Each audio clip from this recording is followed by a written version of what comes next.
Good morning. So this is my working base. Okay, let me delete this so we'll start afresh.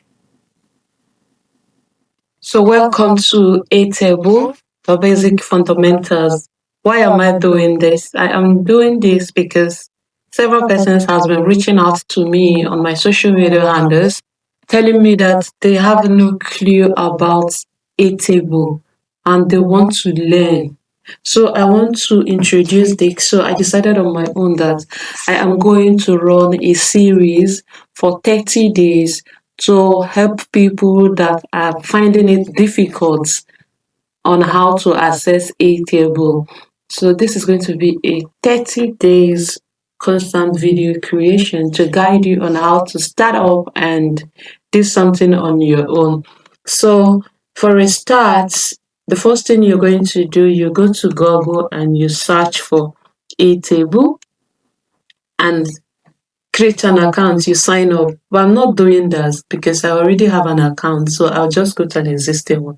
So this is my workspace. You see, you can have as many workspaces as possible. These are all my workspaces.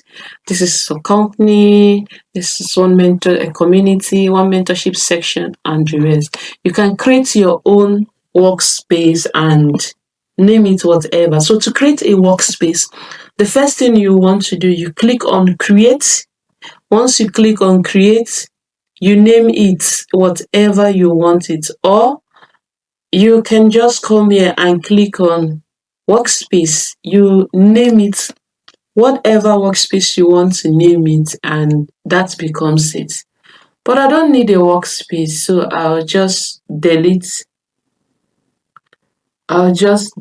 this because I don't even need it. So this was where I was this where I was working? Oh, this is now I'm working. Where was I? Okay, this is where I was working on here. So while I am here right now, I already have a workspace. So I'll just go into my workspace. On Airtable, there are levels to a lot of things. We have what we call the workspace, which is like a housing where you house everything that contains your information. So in Microsoft Word, you might choose to call it a folder that houses other folder. In folder, you can have subfolder and subfolder. So in Airtable, you can assume that the workspace is a folder, just like in your, what is it called? In your Slack, you have a workspace. On Notion, you have a workspace. So you can have different workspaces and add only people you want to have access to that workspace on that workspace. Then after workspace, the next thing is a base. A base is a subfolder under a folder. So it's like another folder where you now create your tables, where you now do the assignment. So this is a base. This is a base. Inside this base, you find informations. That is now where I will now create a table to work on. I can look at table 1, I can add table 2, and the rest, and name it as well.